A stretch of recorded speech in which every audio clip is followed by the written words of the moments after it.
ভারতের solar energy সেক্টরে কিন্তু এখন দারুণ একটা ব্যাপার ঘটছে। একটা বড়সড় পরিবর্তনের ঢেউ এসেছে, আর পুরোটার নেতৃত্বে আছে হাতে গোনা কয়েকটা কোম্পানি। তো আজকের এই আলোচনাতে আমরা ঠিক তেমনই একটা কোম্পানির একদম ভেতরে ঢুকে দেখব, বোঝার চেষ্টা করব একজন ইনভেস্টরের দৃষ্টিকোণ থেকে এর মধ্যে কি কি সুযোগ আছে আর কোন কোন ঝুঁকি বা লুকিয়ে আছে। আসলে ভারতের যে রিনিউয়েবল এনার্জির এত রমরমা, তার একদম কেন্দ্রে কিন্তু আছে এই সোলার এনার্জি। আর এই যে একটা বিরাট বদল আসছে, তার নেতৃত্বে থাকা একটা কোম্পানিকে নিয়েই আজ আমরা কথা বলবো। আচ্ছা, এই সেক্টরের টপে থাকতে গেলে কিন্তু ক্ষমতার খেলাটা বুঝতে হবে। আর এই কোম্পানির ক্ষেত্রে সেই ক্ষমতার একটা আন্দাজ পাবেন এই সংখ্যাটা দেখলে। ১৩ গিগাওয়াট ভাবা যায়, এটা হলো তাদের ডোমেস্টিক ম্যানুফ্যাকচারিং ক্যাপাসিটি।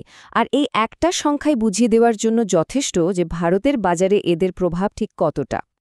তাহলে চলুন শুরু করা যাক আমাদের প্রথম সেকশন দিয়ে, ইন্ডিয়াস সোলার পাওয়ার হাউস। আচ্ছা, কেন এদেরকে এই নামে ডাকা হয় চলুন একটু গভীরে গিয়ে দেখি। তো প্রশ্ন হলো, ঠিক কি আছে এদের মধ্যে যা কোম্পানিটাকে বাজারের একেবারে শীর্ষে নিয়ে গেছে? আচ্ছা, প্রথমত, এরা শুধু ভারতের সবচেয়ে বড় সোলার পিভি মডিউল বানায় তাই নয়, এরা কিন্তু বিদেশের বাজারেও একজন বড় রপ্তানিকারক। এর গুরুত্বটা এভাবেও বোঝা যায় যে কোম্পানিটা নিফটি মিডক্যাপ ১৫০ ইন্ডেক্সের একটা গুরুত্বপূর্ণ অংশ। আর দেখুন, ২০২১ সাল থেকে এদের মার্কেট শেয়ার কিন্তু টানা বেড়েই চলেছে। আর এই সব কিছুর পেছনে আছে এদের মাল্টিসাইট ম্যানুফ্যাকচারিং ফেসিলিটিগুলোর অসংখ্য শক্তি। বেশ, এবার আসা যাক দ্বিতীয় পর্বে, কোম্পানির ফিনান্সিয়াল পারফরমেন্স কেমন। মানে বাজারে ১ নম্বর হওয়া তো একটা ব্যাপার, কিন্তু টাকা পয়সার দিক থেকে গ্রোথ দেখানোটা তো আসল কথা, তাই না? চলুন দেখে নেওয়া যাক শেষ কোয়ার্টারে তাদের রেজাল্ট কেমন ছিল। শুনুন, ফিনান্সিয়াল ইয়ার ২৬-এর প্রথম কোয়ার্টারে এদের আয় বেড়েছে ১,৩১.৫%। মানে গত বছরের এই সময়ের চেয়েও অনেক বেশি। এটা কিন্তু যে কোনো হিসেবেই একটা দারুণ শক্তিশালী গ্রোথ। কিন্তু আসল চমকটা এখনো বাকি। আয়ের থেকেও বড় কথা হলো প্রফিট। আর সেখানে যা হয়েছে তা এক কথায় অবিশ্বাস্য। ট্যাক্স দেওয়ার পর এদের প্রফিট বেড়েছে প্রায় ৯২.৭%। মানে আয় যতটা বেড়েছে, লাভ বেড়েছে তার প্রায় ৩ গুণ। এটা কিন্তু চারটিখানি কথা নয়। আর এই বিপুল লাভের প্রভাবটা সরাসরি পড়েছে শেয়ার হোল্ডারদের ওপর। দেখুন, একটা কোম্পানির লাভ কেমন হচ্ছে সেটা বোঝার একটা সহজ উপায় হলো তার আর্নিংস পার শেয়ার বা ইপিএস দেখা। গত বছর এই কোম্পানির ইপিএস ছিল প্রায় ১৫ টাকার মতো, আর এই বছর সেটা বেড়ে দাঁড়িয়েছে প্রায় ২৬ টাকা। মানে সোজা কথায় কোম্পানির প্রত্যেকটা শেয়ার এখন আগের চেয়ে অনেক বেশি টাকা কামাচ্ছে। ওকে, আমাদের তৃতীয় পর্ব, ভ্যালুয়েশন বনাম মার্কেট মোমেন্টাম। মানে কোম্পানির রেজাল্ট তো দারুণ, কিন্তু প্রশ্ন হলো মার্কেট এই স্টকটাকে কি চোখে দেখছে? এর যে দামটা এখন চলছে সেটা কি ঠিকঠাক নাকি একটু বেশি? চলুন এই ধাঁধাটারই উত্তর খোঁজা যাক। ব্যাপারটা বুঝতে হলে স্টকটাকে দুটো দিক থেকে দেখতে হবে। একদিকে আছে এর ফান্ডামেন্টাল স্টোরি। দেখুন, এর ভ্যালুয়েশন কিন্তু বেশ চড়া।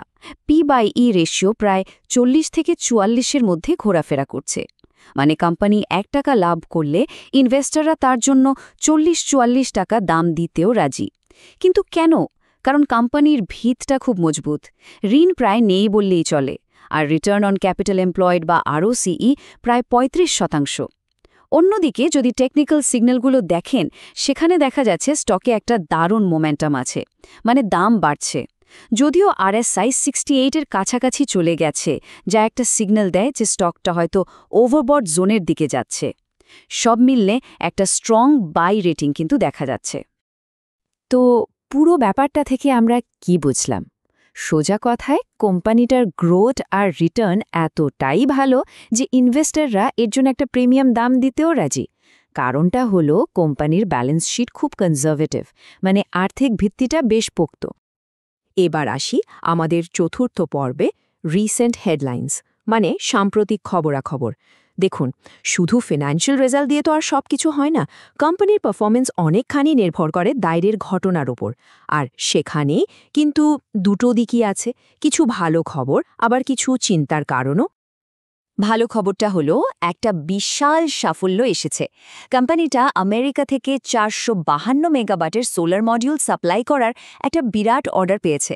এটা কিন্তু ওদের আন্তর্জাতিক বাজারে যে একটা শক্তপোক্ত জায়গা আছে সেটারই প্রমাণ। কিন্তু এই দারুণ সাফল্যের ওপরেই একটা চিন্তার মেঘ জমে আছে, আর সেটা হলো ট্রেড পলিসি নিয়ে অনিশ্চয়তা, বিশেষ করে আমেরিকার দিক থেকে। এই একটাই ব্যাপার কোম্পানির দারুণ রেজাল্ট থাকা সত্ত্বেও একটা প্রশ্নচিহ্ন তৈরি করছে, আর এটা ইনভেস্টার্সদের জন্য বেশ বড় একটা চিন্তার কারণ। ওকে, পঞ্চম পর্ব, দ্য রোড অ্যাহেড, মানে ভবিষ্যতের রাস্তাটা কেমন। এই যে একদিকে সাফল্য, আরেকদিকে ঝুঁকি, এই দুয়ের মাঝে দাঁড়িয়ে কোম্পানিটার জন্য সামনে কি অপেক্ষা করছে, চলুন সুযোগ আর ঝুঁকিগুলো আর একটু খুঁটিয়ে দেখা যাক। কোম্পানিটার গ্রোথের পেছনে কয়েকটা বড় কারণ আছে। ১ নম্বর, আমেরিকা সহ বিদেশের বাজারে নিজেদের আরও ছড়িয়ে দেওয়া। ২ নম্বর, আমাদের দেশের মধ্যেও সোলার ইন্ডাস্ট্রির চাহিদা কিন্তু বেড়েই চলেছে। ৩ নম্বর, এদের যে বিশাল প্রোডাকশন ক্যাপাসিটি আছে সেটার ব্যবহার বাড়িয়ে অপারেটিং লিভারেজ নেওয়া। আর ৪ নম্বর, TOPCON মডিউলের মতো অ্যাডভান্স টেকনোলজি ব্যবহার করে অন্যদের থেকে এগিয়ে থাকা। কিন্তু সম্ভাবনার উল্টোপিঠেই তো ঝুঁকি থাকে, তাই না? সবচেয়ে বড় রিস্কটা হলো আমেরিকার ট্রেড পলিসি। যে কোনো সময় ট্যারিফ বসতে পারে বা অ্যান্টি ডাম্পিং তদন্ত শুরু হতে পারে। এছাড়া গ্লোবাল মার্কেটে মডিউলের দামের ওঠানামা তো আছেই।